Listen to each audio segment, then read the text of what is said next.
di ko gërëm aussi ci détermination bi mu am ci taxaw. alors Kébé Santé nag léegi moom def naa buñ koy wax dañuy wax ni léegi dafa nekk label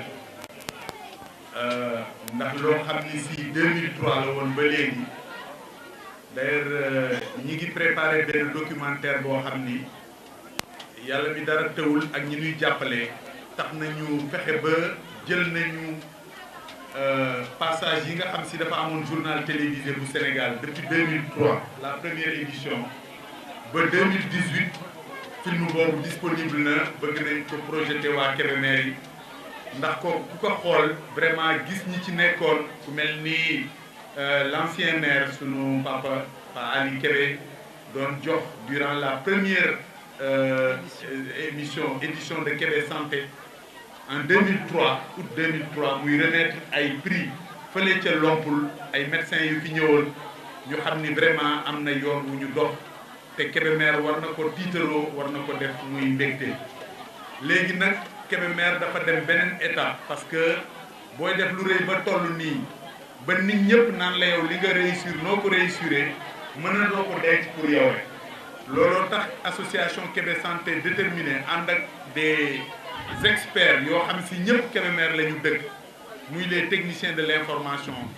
ñoom Lamane Mbaye ñoom Mansour Tall ñoom Khalifa Mbour ah ñoom Mbaye Thiam Pape Madieye mi nga xam ne si aussi dafa rejoindre processus bi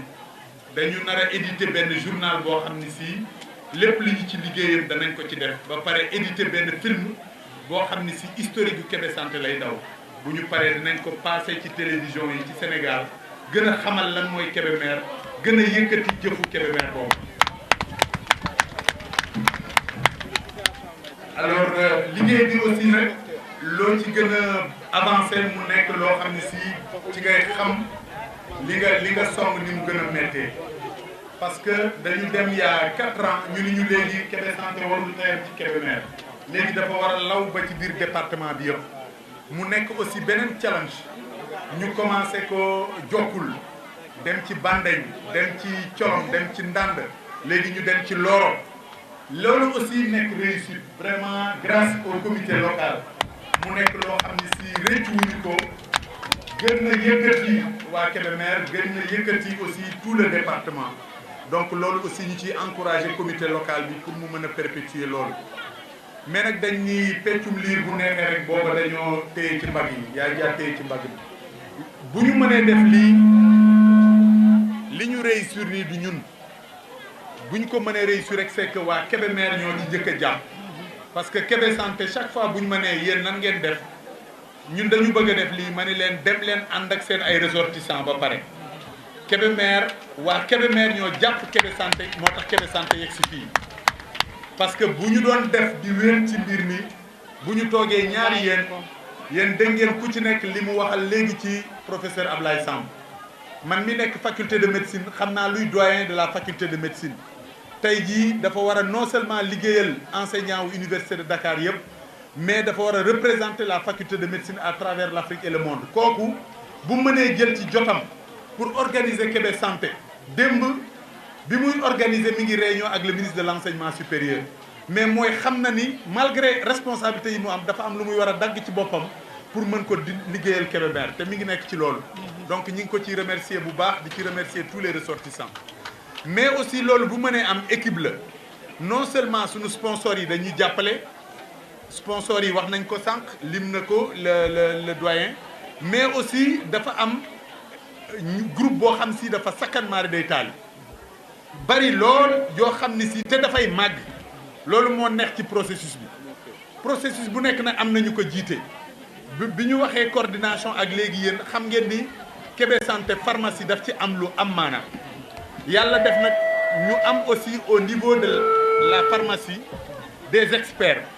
ñoo xam ni si ñoom it dañu xarañ ci seen liggéey muy docteur Astou Niane mii ci sama wet di docteur Astou Lo ñoom ñu commencé processus bi seen ay rakk fekk leen ci tey jii am nañ lu mat fukki juróomi pharmacien ak pharmacien waa Kébémer ñoo ànd di ñu jàppale ci processus boobu mais aussi ñun buñ koy def suñuy rakk dañu ci am place bu am maanaa sànq tonton Diadji wax na ko ñun bu ñu toogoon ba léegi après 16 ans ñu gis ni man ak Ablaye Samb ak ñii rek ñun ñoo nekk ci processus bi boo watul léegi ñu toog mais boo songee liggéey bu mel nii nga jékki-jékki gis say rakk yu baree bari maar day taal yi ba pare nag ñoom xarañ ci yëf yi dañ ciy cité rek ñoom jiili mënuñu leen wax ñoom ñëpp ñoom maxa mu nekk xale yoo xam si non seulement dañu déterminé mais dañ ci ànd ak xarañ tey jii ñun am na loo xam ne si ñun mënatuñu ko def xalaatatuñ ko mais xale yi ñoo koy xalaat di ngeen gis ci Kébé Santé ay innovation yoo xam si mi ngi ñëw dina jaaxal Sénégal dina jaaxal àdduna bi xale yi ñoom ñoo ko ci indi donc vraiment ñu leen ciy gërëm di wax ni nag ñoom aussi ñi ngi ci yoon bi nañu continuer ci yoon bi ñu def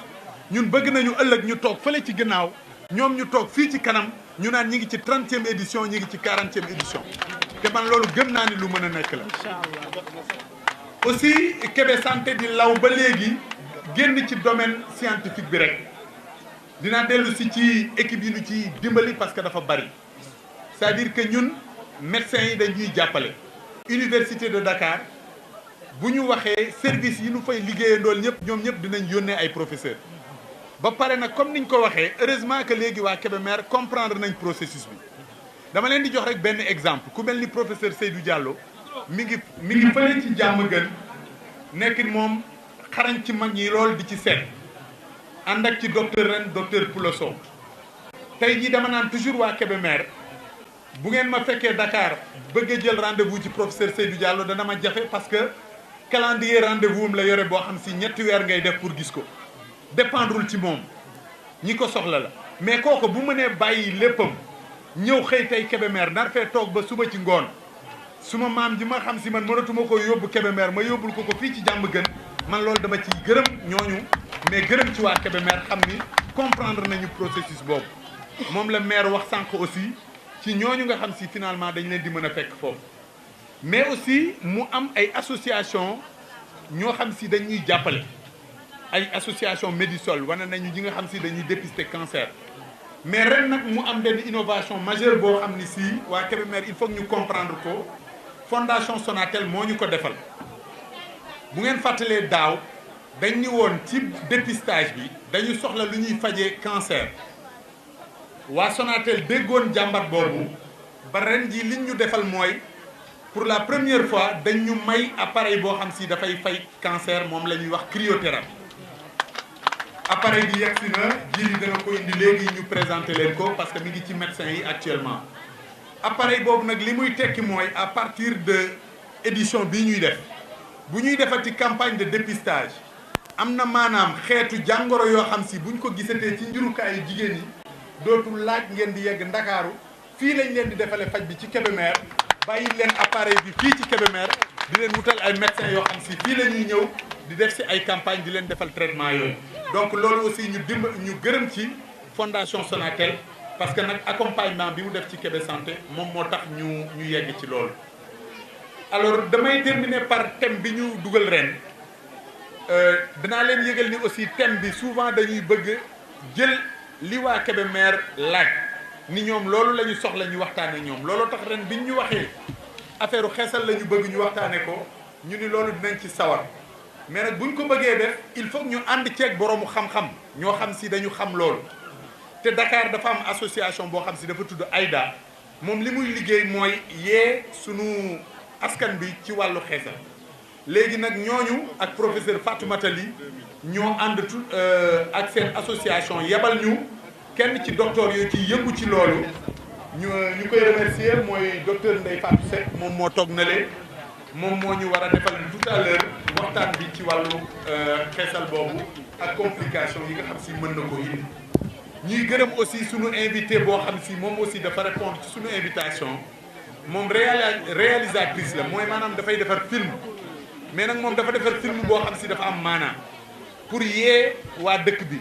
film bi nag defar nañu benn salle boo xam si mi ngi nekk fii dinañ ko fa dawal ngoon aussi lors de la soirée du rire pour xale yi nga xam si nekk nañ fa donc madame Khadijatou Pouy moom moo taxaw nii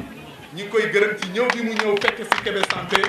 di ko sargal aussi di ko waxal ni ko association Kébé Santé kontaan nañu ci présence am fii ci Kébémer alors appareil bi ma leen doon wax nag mi ngi nii réalisatrice bi mën na ko wane ak caméraman yi voilà lii moom mooy appareil de cryothérapie donc kii Kébémer moo ko moom tey et grâce à la fondation Sénatel et l'association Kébémer donc foofu laay tëjee sama wax di leen gërëm yéen ñëpp ci seen déglu di leen wax aussi ni leen am na le coordonnateur de l'association Kébé Santé di nuyu le président de l'association Kébé Santé di nuyu qui représentait le médecin chef du district muy docteur Codé Ndiaye di nuyu l'honorable Ibrahima Sy di nuyu l'honorable Khadijatou Diallo Omar Boun Khattab ñoo représenté ko fi di nuyu chef de service yi nga xam ni teew nañ fi yëpp di nuyu askanu Kébémer yi nga xam ni ñëpp ñëw nañu wuyu si ci woote bi nga xam ni association Kébé Santé woote na ko may tàmbali rek comme ni ma ko wax ci suma njëlbéenu wax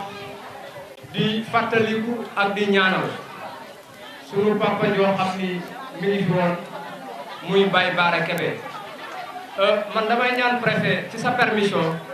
ñu def une minute de silence ci kooku nga xam ni dañoo ànd ak moom defandoo ak moom lu nekk bu daan jël xaalisam coonoom ak dooleem di ko def ci Kébé Santé nekkoon mag mënoon a toog te def ko te yàlla jëlee ko fi yaakaar naa ni kooku jara fàttali ko ak sa permission dama koy ñaan ñu defal ko rek une minute de silence ay ñaan yàlla fay loolu ci bàkk Seydina Muhammad mais fi mu fi jógee tamit yaakaar naa ni am na keneen koo xam ni sunu papa la sunu nijaay la sunu lépp la muy tonton Samba Diop di ànd ak ñun ci liggéey bi moom it dañ koy ñaanal yàlla defal ko gudd fan ak wér di nuyu ba léegi ak di gërëm président comité de santé bu centre de santé bu Kébémer muy le président Madior ak suma xarit le frère Babacar Mbaye di nuyu ak di gërëm secrétaire exécutif bu comité district bu Diamaguène muy notre sœur Diouma Sow di gërëm également comité de district bu Dakar muy notre frère Ablaye Gueye parce que ñoom ñëpp ànd nañ ci organisation ba pare jël seen i moyens tamit def ci kon ñu ngi leen di gërëm di leen sant di gërëm doomu Kébémer yëpp yi nga xam ni vraiment yëkkati nañu seen participation def ko ci Kébé Santé ndax ñëpp xam nañ ni seen moomeel la kon ñooñu vraiment ñu ngi leen di gërëm ci seen taxawaay di wax ni nag maire yi ñu ngi koy bëral ngërëm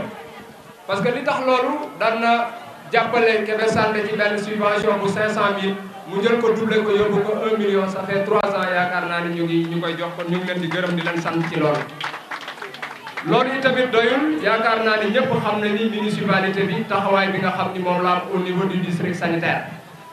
mu ci recrutement mu ci dotation mu ci construction ak leneen kon vraiment ñu ngi ciy gërëm le maire Mamadou Lamine Thiam. di gërëm également le conseil départemental comme ni ma ko waxee ndax ñoom ñëpp gis nañu seen taxawaay di profiter également de l'occasion di gërëm les bajenu gox di jaarale gërëm ci Malick Sy ndax yaakaar naa ne gis ngeen bâche bi ni ñu ko taarale kon ñoom vraiment ñu ngi leen di gërëm lu bëri di gërëm itamit ba léegi comme ni ma ko waxee aji parce que professeur Niang tudd na ko fi léegi ndax Kébé Santé ay activité am ay dons d'ami def ci bokk aux talibés aux personnes démunies ñu gis ni chaque année